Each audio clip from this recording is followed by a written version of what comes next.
오늘 본문의 말씀은 어제 민수기 29장 39절 40절의 말씀과 이어지는 말씀입니다. 서원제나 낙헌제에 대한 절기의 예배와 함께 이제 서원과 맹세에 대한 설명이 이어집니다. 서원과 맹세에 대한 표현은 1절 말씀에 하나님께서 이스라엘 백성들에게 주신 명령 속에 있습니다. 2절에 보니까 하나님 앞에 서원을 하였거나 결심하고 서약하였으면 이렇게 말합니다. 서원은 우리가 구분할 때 어떤 조건을 가지고 하나님 앞에 요구하는 또 자원하는 것을 말합니다. 그리고 결심하고 서약했다 할 때는 맹세를 의미하는데 맹세에는 조건이 없습니다. 그리고 우리가 살아가는 상황 속에 어떤 조건을 가지고 하나님과 대화할 때 조건 없이 하나님하고 대화할 때 이렇게 크게 구분하면 좋을 것 같습니다. 깨뜨리지 말고 그런 말씀하는데 깨뜨리지 않는다 하는 말은 스스로 말한 것을 욕되게 한다 이런 뜻입니다. 그러니까 내가 하나님 앞에 서원을 하고 그 서원을 깨뜨린다 하는 말은 내가 말한 것을 내가 지키지 않으므로 내가 나를 스스로 욕되게 한다, 부끄럽게 한다, 민망하게 한다 뭐 그런 뜻이 됩니다. 민망하지 않게 하려면 그가 입으로 말한 대로 행하라 그렇게 되어 있죠. 내 말한 대로 내가 행해야 된다는 겁니다. 내가 말한 대로 내가 제대로 행하고 있느냐 행하지 못하느냐는 아무래도 내가 나를 판단하기보다 주위에 있는 사람들이 판단하는 것이 조금 더 수월하죠. 제대로 내가 말한 대로 행하고 있느냐를 판단하는 나의 기준, 좀 말이 어렵습니다. 내가 말한 대로 내가 살고 있는지를 내 스스로 판단하는 것. 이때 쓰는 말이 성경에는 잘 없습니다만은 현대에서는 이런 말을 의식이다 그래요. 의식. 내가 의식 없이 사람이 교통사고 나거나 깨어나지 못하고 의식이 돌아오지 못하고 뭐 그런 말을 쓰지요. 내가 말한 것을 내가 기억하고 내가 제대로 살고 있는지를 내 스스로 평가하는 내 안에 나의 어떤 행위, 판단하는 행위, 그거를 의식이다 그럽니다.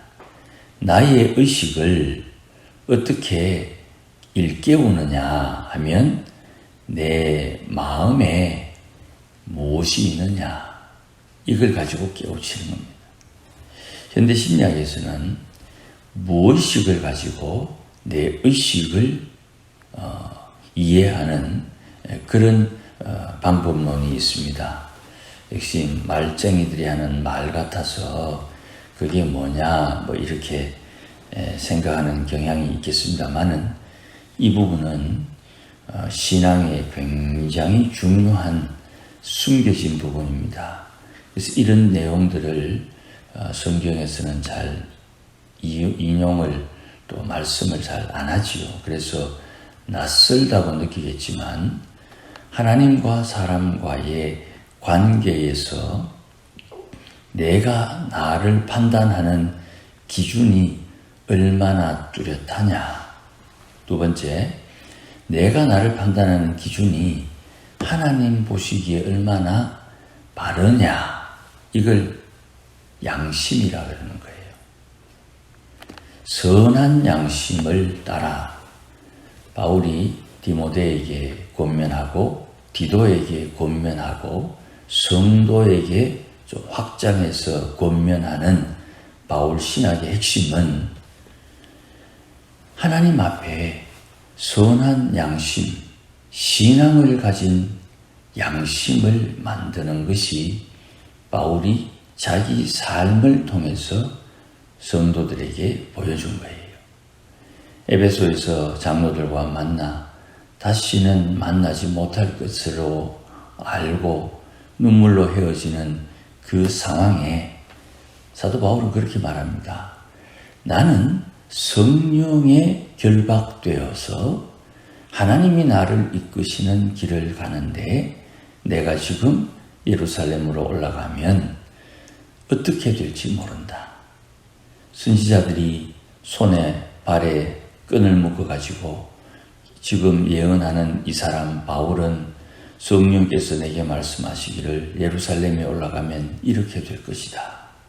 손과 발이 묶여서 죄인처럼 취급받을 것이다 하는 그 예언의 말씀을 듣고도 바울은 내가 하나님의 말씀을 위해서 결박되어서 죽음에 처하신다 할지라도 성령께서 나를 인도하시면 나는 그 길을 가야 된다.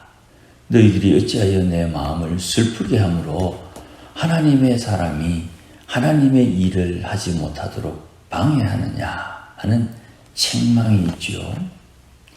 서원과 맹세를 통해서 우리가 의식하는 것으로 하나님의 일을 행하는 거예요.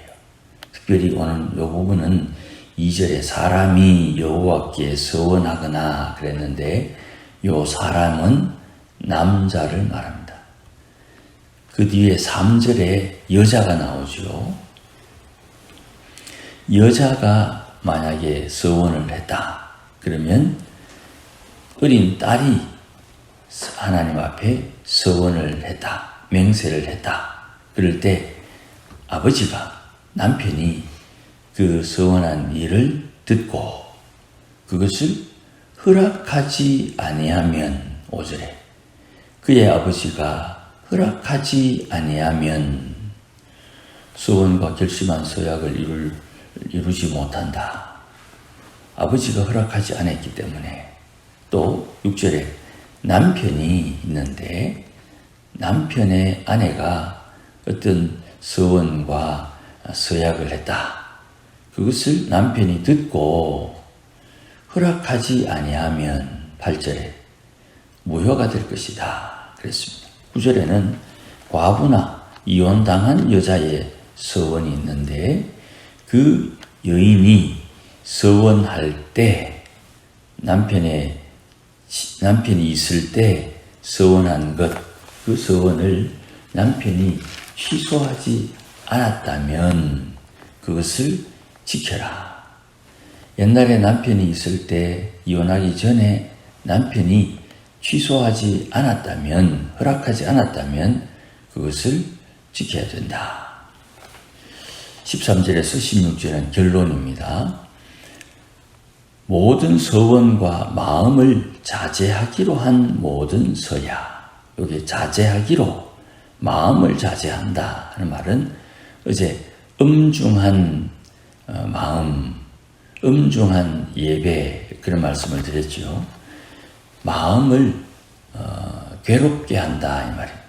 예를 들어서 금식을 한다든지 잠자리를 좀 불편하게 한다든지 초막절처럼 밖에서 정한 기간을 보낸다든지 뭐 이런 서원과 서약이 남편이 지키게도 할 수 있고 무효하게도 할 수 있다.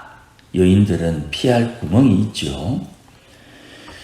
이 여인들이 이렇게 자기가 하나님 앞에 서원했는데 자기 마음대로 하나님 앞에 서원한 것을 지키고 안 지키고의 결정권이 남편에게 있다 하는 말은 하나님께서 권위를 누구에게 세웠느냐 하는 말로 이해하면 좋겠고, 지금처럼 남자와 여자가 사람 사이에 평등하다 이런 시대를 우리가 살고 있기 때문에 이 말이 좀 꼰대 같은 그런 표현으로 들리지요. 영적 질서는 책임자와 그 책임자 아래 안식하는 사람의 구도로 나누어집니다. 모세가 있기 때문에 모세 아래에서 하나님 앞에 은혜를 입으면서 하는 거예요.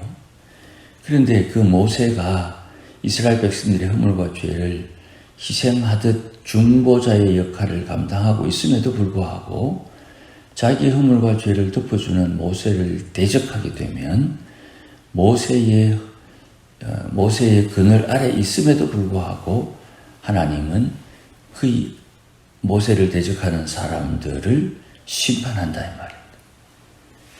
그러니까 남편이 아내를 보호한다 하는 말에는 하나님과 아내 사이에 남편이 어떤 역할을 한다는 거예요. 우리 세상 살다 보면 나이 들면 아내의 말을 들어야 인생이 편하다 뭐 그런 말을 하죠. 인생 사는 것은 그렇게 편하게 살 수 있는데 하나님 앞에 설 때에는 그래 살면 책망당한다 이 말입니다. 영적 권위가 어디에 있느냐가 달라지는 거예요. 자, 두 번째, 그건 구약적인 배경이고요. 신약적인 배경에서 영적 권위는 누구에게 있느냐 하면 성령의 인도함을 따르는 이에게 있는 거예요. 남편이 성령을 따를 수 있고 아내가 성령을 따를 수 있는데 성령을 따르는 이가 누구냐에 따라 그 책임자가 달라질 수 있는 거예요. 부모가 자녀를 양육하지요. 그런데 자녀가 하나님의 성령의 인도함을 따른다면 그 자녀가 부모를 하나님의 은혜의 그늘 아래 모시고 있는 게 되는 거예요. 보호한다 이 말입니다. 그러면 누가 우리 집에 주도권을 쥐고 있느냐? 세상 사람들은 돈 쥐고 있으면 주도권을 쥐고 있다고 생각하죠. 그런데 교회나 하나님의 백성들이 가정을 이루고 있다면 누가 하나님의 성령의 인도함을 따르느냐의 기준이 설정이 되는 거예요. 그러니 자녀들과 가족들, 손자들 함께 모였을 때 누구에게 성령의 인도함을 따르느냐, 이게 중요한 거예요. 배웠다고 배워본 저로서는 배운 것은 아무것도 아니에요. 배우지 못했다고 주눅들 것 없고 배웠다고 목에 힘줄 것 없어요. 중요한 게 뭐냐? 내 안에 계신 성령께서 나를 인도하시는 것, 그것을 민감하게 반응할 수 있느냐? 이게 중요한 거예요. 그렇기 때문에 하나님께서 모세를 통해서 말씀하실 때에 모세의 그늘 아래 있는 이스라엘 백성들이 모세를 통해 하나님을 만나고 하나님께서 하시는 말씀을 듣고 깨달을 수 있느냐, 이게 각 사람이 복을 받고 복을 누릴 수 있느냐가 결정되는 거예요. 힘이 있다고 하나님이 훅 불어버리면 그 힘도 없어질 뿐 아니라 그 사람 존재 자체가 사라져 버립니다.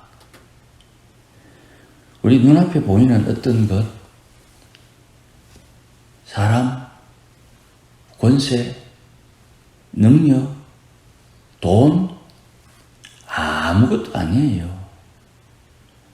하나님께서 간섭하시면 아무것도 아니에요. 생명을 돈으로 살 수 있죠. 그런데 하나님이 간섭하면 생명을 돈으로 살 수가 없어요. 하나님이 없는 것처럼 사니까 생명을 돈으로 산다고 끄떡거리고 있지. 하나님이 개입하면 그런 일은 절대 없는 거예요. 하나님이 개입하면 안 되는 것도 된다 이 말입니다. 사람이 아무리 반대해도 하나님이 간섭하면 안 돼야 되는데도 어찌어찌 하다 보니까 되어버리는 거예요. 그러니 중요한 것은 우리가 아이고, 아버지가 뭐 결정하네. 아버지가 결정하는 게 아니고 결정한 아버지가 하나님 앞에 죄를 진다 이 말이에요. 오늘 본문에 나오죠. 15절. 아내의 죄를 담당할 것이다. 아내가 서원했는데 허락해놔놓고 남편이 안 된다, 하지 마라, 이렇게 말을 하게 되면 그 죄를, 무효한 죄를 권위자인 남편이 담당한다. 결정권자는 책임을 지는 거예요. 책임은 뭐로 집니까? 침묵으로 지는 거예요. 하나님 앞에 변명하지 않고 책임을 지는 겁니다. 뭐 이래서 이랬다느니 저래서 저랬다느니 지도자의 자격이 없는 거예요. 교회에도 마찬가지입니다. 교회의 지도자가 변명을 하면 그 교인들이 다 변명하는 교인이 됩니다. 가정에도 아버지가 변명을 하면, 어머니가 변명을 하면 자식들이 세상 사는 방식을 변명하며 사는 걸로 알고 변명하며 삽니다. 책임지는 자세, 특별히 하나님 앞에 책임지는 자세, 그가 그 집을 지키는 사람이에요. 그 교회를 지키는 사람은 책임지는 사람이에요. 그래서 책임지는 것을 어떻게 사람들에게 나타낼 것이냐?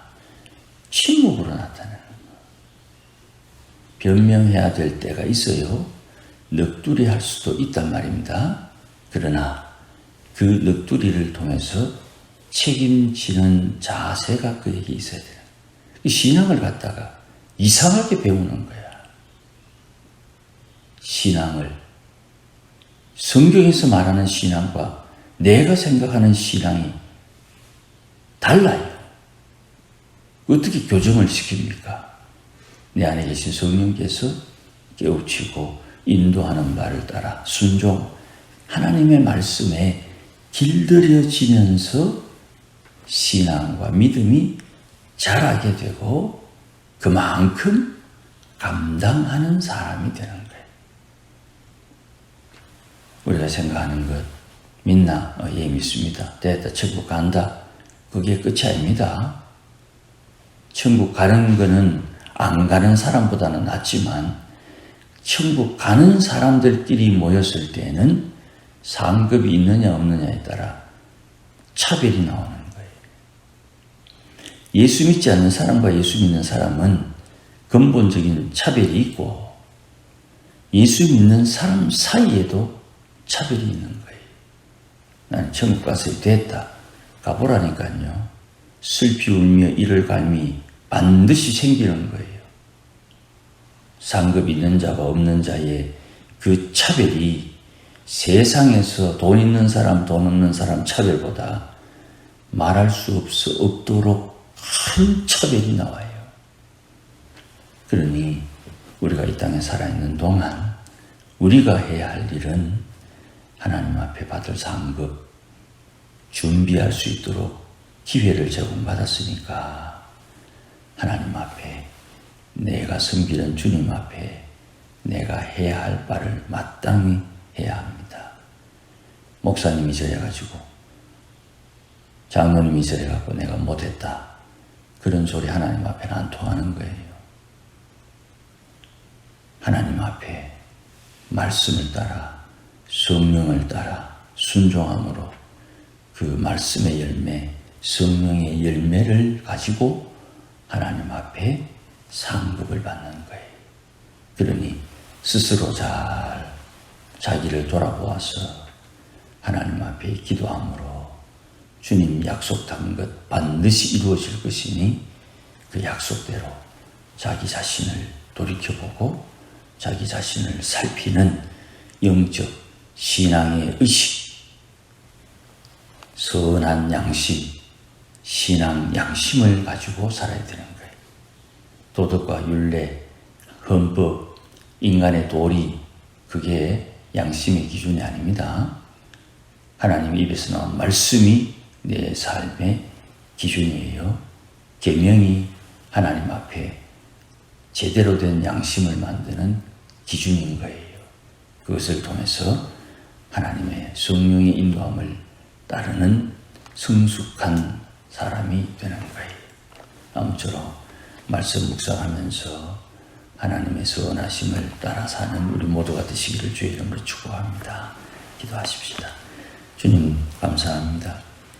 하나님의 말씀은 우리의 생명이 됩니다. 그러나 우리는 스스로 느끼기를 가끔 하나님께서 말씀을 주시며 우리 인생을 괴롭게 한다고 오해할 때가 많습니다. 하나님의 성령께서 그 말씀을 내 마음에 잘 받아들여서 이 험한 세상, 억울한 세상 살면서 그 험한 일, 억울한 일을 겪고 그것이 우리의 신앙과 믿음을 하나님의 마음에 합당한 신앙으로 만들어가는 하나님의 역사임을 잘 이해하고 오늘도 주님과 동행하며 하나님 앞에 섰을 때에 받을 상급 잘 준비할 수 있도록 우리의 신앙과 믿음이 자라고 우리의 마음 그릇이 더욱 커지게 하시고 하나님의 역사하심을 잘 깨달아 이해할 수 있도록 은혜와 복을 다하여 주시며 성령님 말씀하여 주시고 깨우쳐 주셔서 혼동스러운 상황에서도 하나님 가장 기뻐하는 일을 선택하여 하나님을 기쁘시게 하는 삶을 살도록 복을 주옵소서. 예수님의 이름으로 기도하옵나이다. 아멘.